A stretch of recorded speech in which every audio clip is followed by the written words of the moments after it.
is good, guys? It is Reed, and welcome back to the Sleight Off episode 3. What is the Sleight Off? If you're new here, the Sleight Off is a competition series between me and my good friend Jorge Anido over on his channel. We come together each week and we challenge each other with 3 different sleights. I give him 3, he gives me 3, and then we have to create a routine and effect using those 3 sleights. So we're having a lot of fun doing this, and we're definitely going to keep it going. So in the upcoming videos in this series, we're going to start to add a few wrinkles to make this series even more exciting. We're going to assign the others plots, sleights they can't use to achieve those plots, and a whole lot of other little ideas like that. So this series is going to keep growing, and I hope you guys are as excited as I am. Now let's get into this week. So this week, Jorge gave me 3 sleights, but he actually gave me a bit of a choice. Before he revealed any of the sleights, he said, I have 3 sleights that are tabled sleights, and I have 3 that are in the hand sleights. And he said, I'll let you choose, but whatever you choose, there's no turning back. So I felt like the last few weeks I've been doing a lot of in the hand sleights, and I wanted to show off some of the table work. So I went with the tabled sleights.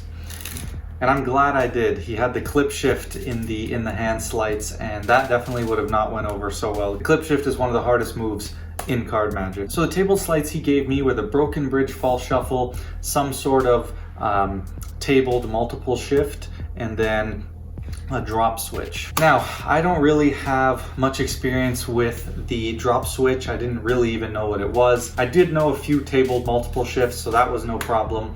I just had to freshen up on the one I wanted to use. And then the broken bridge fall shuffle I have played around with, but I have always found it kind of difficult, so I did need to go and sharpen that up as well. Even when I was practicing, I still found the broken bridge shuffle pretty challenging, but I started to get it down near the end, and I was able to pull it off, luckily. I will say, after playing around with the drop switch, I really don't like that switch. I just think the motion is way too weird, and it doesn't make a lot of sense, and I don't know why you just wouldn't go for a top change. It's good that we're doing this though, because you get to learn new sleights, see what you like, see what you don't like. Some weeks you're gonna love the sleight, some weeks you're not.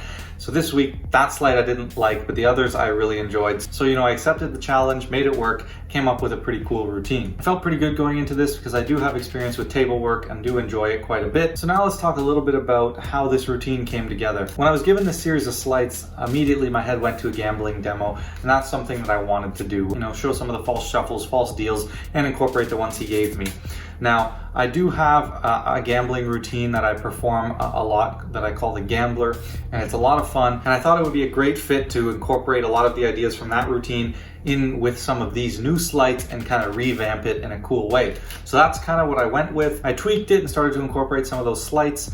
The tabled shift and the broken bridge shuffle were really easy to incorporate, and then the drop switch is where it got really interesting, and I got to come up with a way to use a switch like that in a gambling demo. So without any further ado, let's jump right into this great gambling demonstration. I hope you guys enjoy. Alright guys, so I'm going to show you a little bit of a gambling demo. Now of course, any good gambling demo, we're going to need a 4 of a kind, whether that be queen or a 5 or a jack or a king. It really doesn't matter. We just need a 4 of a kind. So let's just pick any pack, any card, and we'll use this card to tell us which 4 of a kind we'll use. An ace. How perfect for a gambling demo. So we'll use the 4 aces. Now the fundamentals of any good gambling demo is a demonstration of controlling your deal and shuffle. Now this is one of the basics if you're trying to cheat at cards. You have to be able to control the cards while they're in your hand. So we'll place those 4 aces each in a different spot, and we'll lose them into the middle of the deck.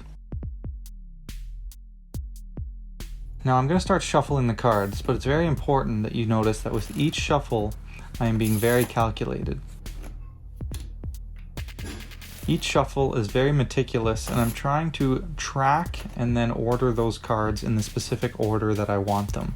Each movement is planned and well thought out, all while attempting to mimic the real thing, attempting to mimic like nothing is going on. So we'll deal 4 hands of poker, okay?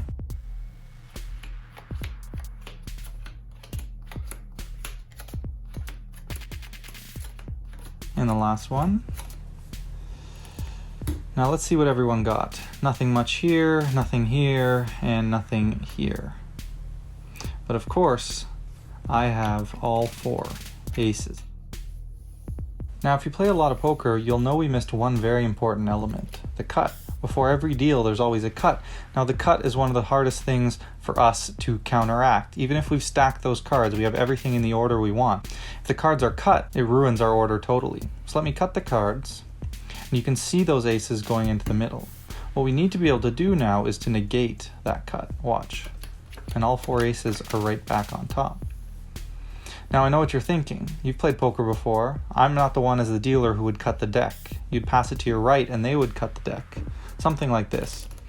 Now, your eyes can deceive you, so I'll show you that those aces are somewhere in the middle. You can see the 4 aces there, and we'll close them up.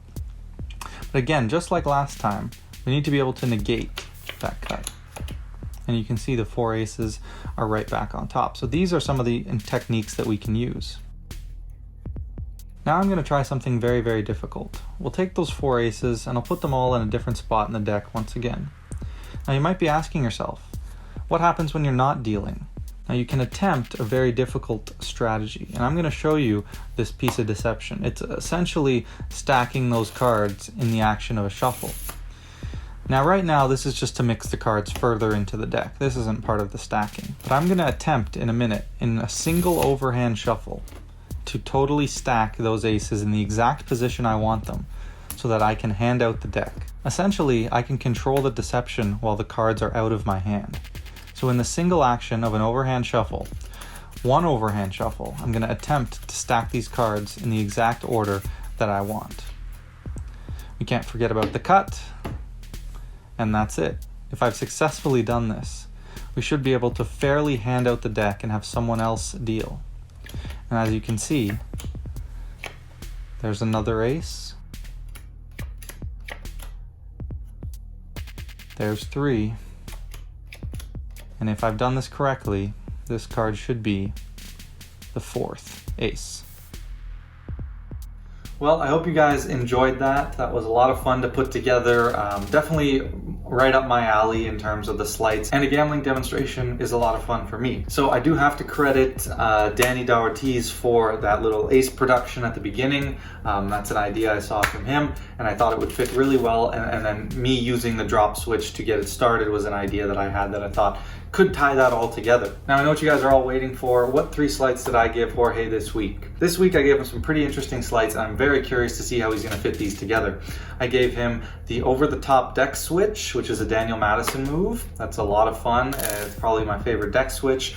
So I'm very curious to see how he's going to incorporate a deck switch into this. I gave him the half pass, which is a nice pass, a pass that I find pretty useful in a lot of situations. And then I gave him this, I don't really know the name, but the Chris Ramsay's Knuckle steal, where you kind of steal a card off like that using your knuckle of this finger, or you can kind of do it one-handed and steal a card off like this. So I gave him that, and I'm very curious to see what he comes up with. We got a palm, we got a deck switch, and a pass. So we will see. Again, I have no idea what he's gonna do. I'm gonna watch the video at the exact same time as you guys are. So this is part 1. If you wanna see his performance, definitely go check out part 2 over on his channel. It's live right now. Link is in the description. And drop us a comment, guys. We'd love to know whose routine you preferred, what you liked about each of them, some positive feedback, some constructive criticism. We'd love to hear it. Let us know which effects you liked. Also, if you guys wanna drop some suggestions for us to use in upcoming Sleight Off videos, you can drop 3 sleights that you wanna see us challenge each other to.